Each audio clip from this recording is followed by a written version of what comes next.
I love how overtly confusing this opening is. And the Big Bang Theory still running after all this time is so hilarious. Plus, I see Todd's drone thrones have become an official thing. It makes sense PC would use things that she's seen before for this fantasy future. The Nourishment Cube Pyramid also gave me a good chuckle. And the sun has gotten a lot closer to Earth. Holy shit! Okay, TeachBot. Mrs. TeachBot. Sounds like robot rights are a bit controversial. Love this really detailed future world that it presents us with. Kind of fools you more with all of these intricacies. My great-great-great-grandmother was called Princess Carolyn. But this name drop centers the narrative a bit and provides you a bunch of hope for Princess Carolyn right at the beginning of this episode. She was an agent and a manager in Hollywood. First clue that this is incorrect, it should be Hollywoob. Not intentional, obviously, but it still exists. What's the difference between an agent and a manager? Both look to find projects for their clients, but only managers can produce. What? The agent versus manager distinction always gets a rise out of me. My mom told me that I come from a long line of strong female cats. So tragic that this lie from Princess Carolyn's mother makes its way into this fantasy. This expression refers to clocks, an old-fashioned way of timekeeping before we all universally accepted the bean system. Little preview of whattimeisit.rightnow.com before their first appearance. Plus, these examples and the needed explanation for what clocks are is such a great gag. Well, first of all, I don't work for you, so I'm not gonna tell anyone anything. Got it. Busy.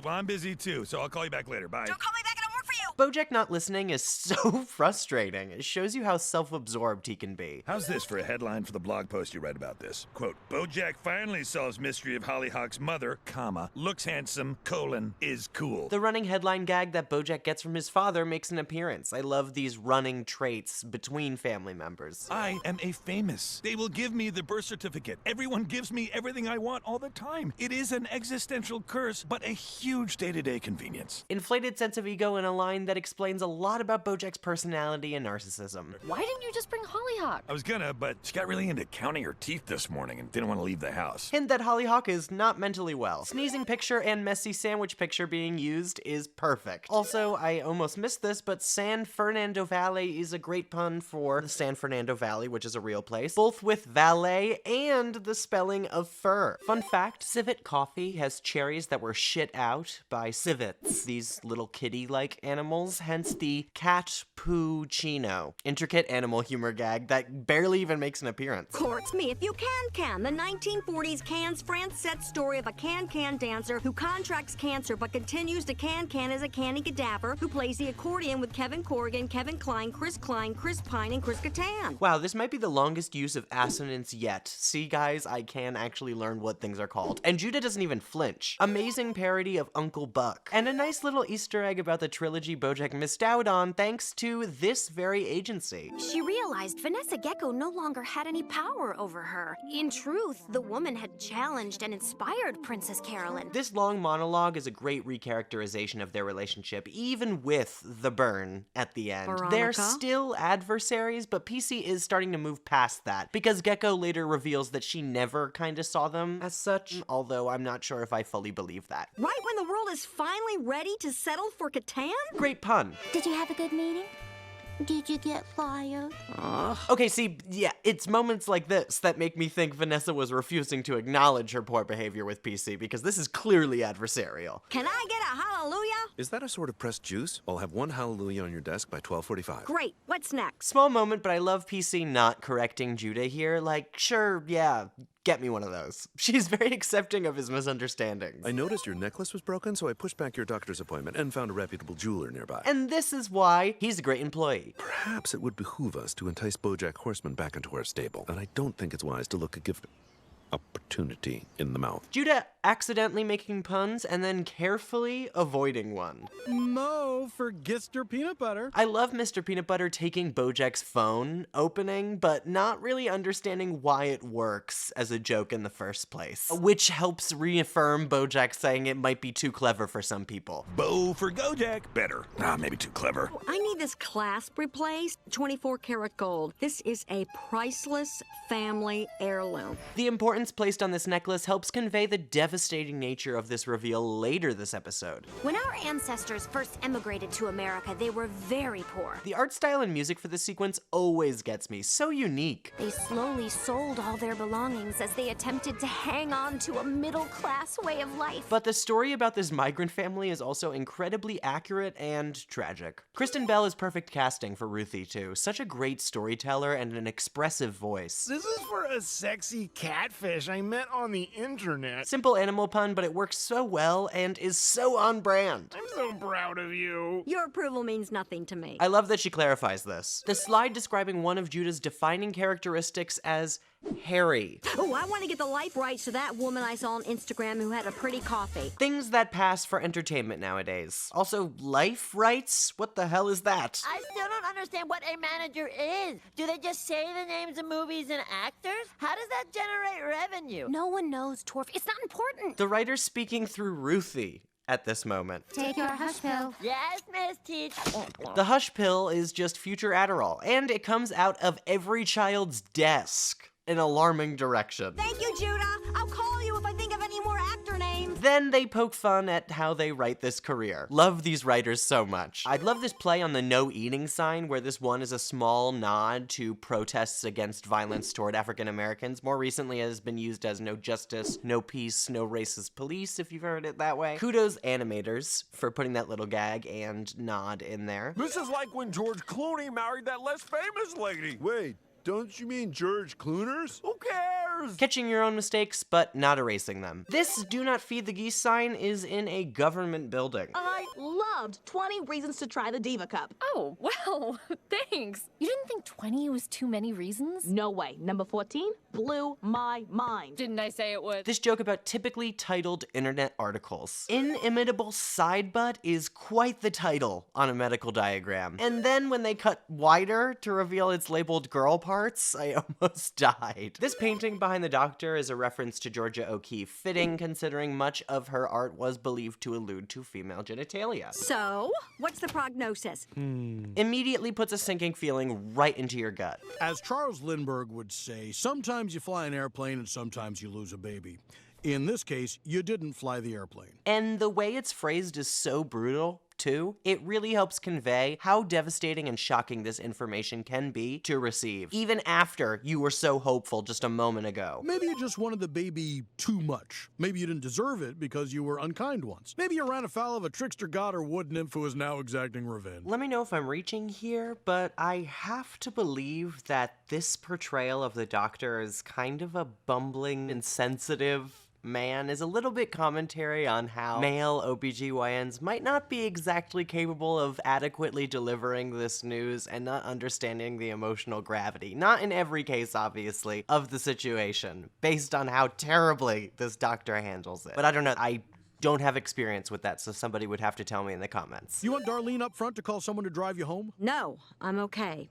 I don't need anyone. Princess Carolyn trying to be strong and retain that on top of everything aura that she's known for. So tragic how she struggles to let others help her. It's from the old country. It's been in my family for generations. No, this is costume jewelry from J.C. Penney, circa 1963. Somebody just told you a story. And then they follow it up with another immediate gut punch that contradicts much of the information we've learned this episode. Such a smart writing choice that helps explain why she can't keep up that strong front as well after this reveal. And it also undermines what Ruthie has said, subtly inferring that everything she says is based on PC's fantasies.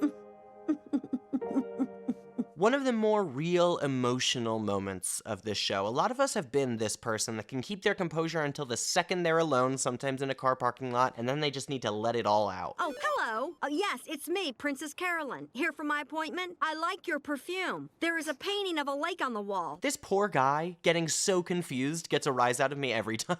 So many great gags on this new holiday idea wall, but the fact that they even tried Halloween in January is just amazing to me. It really could have been a great idea, Todd, if only you and Mr. Peanut Butter had more than a 5-second attention span. The nod to Columbus Day's recent change is also an honorable mention with a great animal pun. Everything is so easy with you, Princess Carolyn. I mean, that's why I love you. This line destroys me every time I hear it. It helps us understand why Princess Carolyn keeps up this front all the time. It's what people love about her, or at least what she perceives people to love about her the most, that she never needs help. The lighting in this scene is extremely detailed for the show and helps convey the more sinister and serious tone extremely well. And I love the small detail that PC is drinking in front of an article detailing one of her biggest career mistakes, as Bojack could have been the one in this now 5-movie-long series making them tons of money. The failures are piling up in Princess Carolyn's mind. Charlie Witherspoon made you an offer to buy Vim, and you went over my head and turned him down without telling me.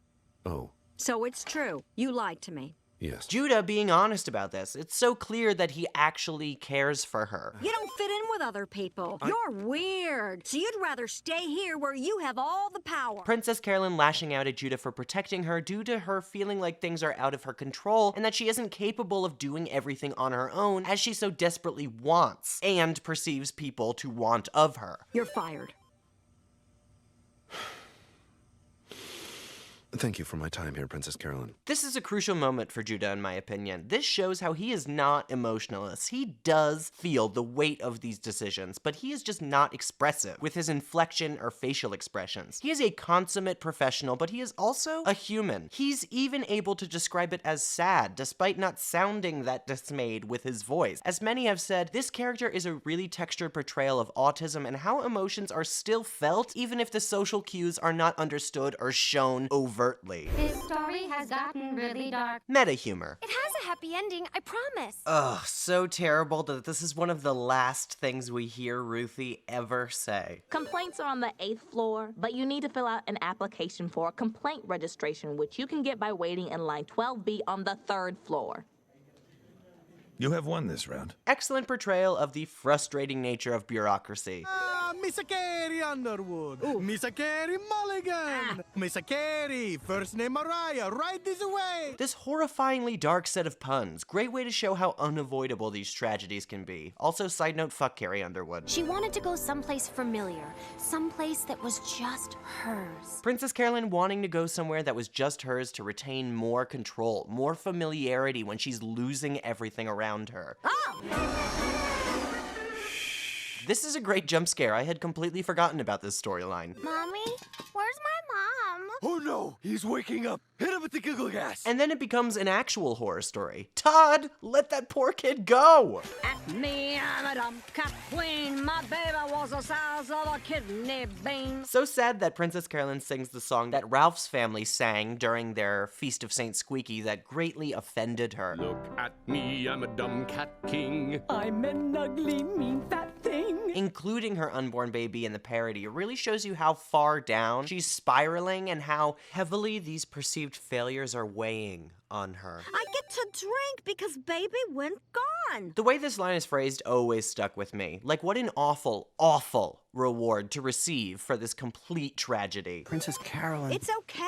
You know me. I always land on my feet. The blocking is smart here, with her struggling to get to her feet. Like a lollipop with Tourette's, write that down. Her telling someone, Judah, to write that down is also subtly so tragic, as she's already pushed that person away, denying that she needs them, but clearly still needing them. I know you want to do this on your own, but you've had 2 miscarriages now. 5. And what? I've had 5 miscarriages. This reveal is so disturbing. The fact that she felt the need to hide it to contribute to that feeling of not needing help, not being a victim. I don't want you looking at me like that.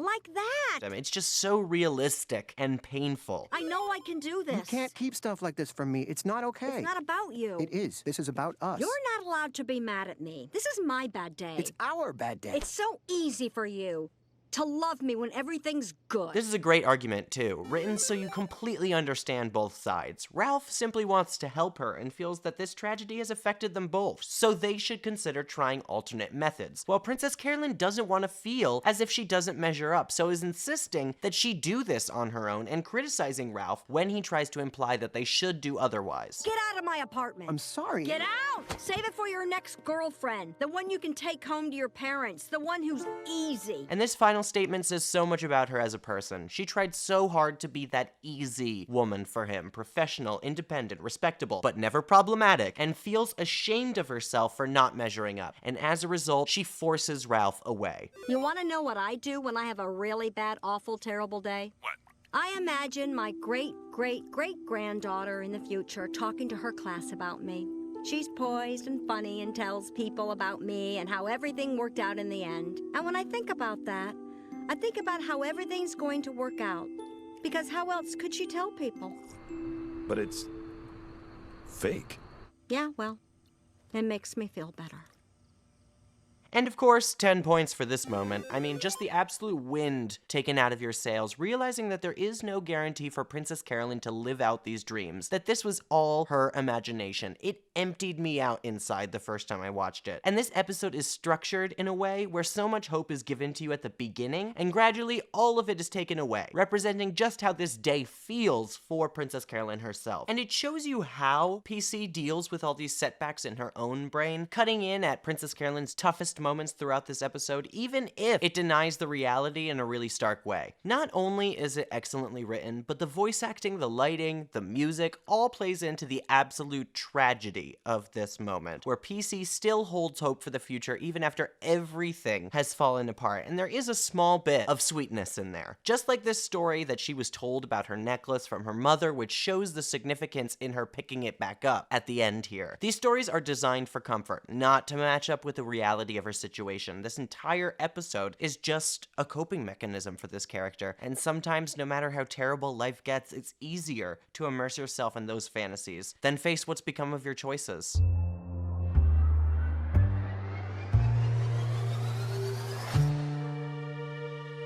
If you enjoyed this video, consider going to patreon.com/PosiTVty. That's PosiTVty. There, you can get all of these videos before they come out on YouTube. Plus, you can tell us exactly what videos you want us to make, and we'll make them right away. And it's just a great way to support us in the process, so please go there if you haven't already. But thank you for watching on here as well. We appreciate all of the support you give us on YouTube, and every bit of engagement matters, so thank you for that, and have a wonderful day.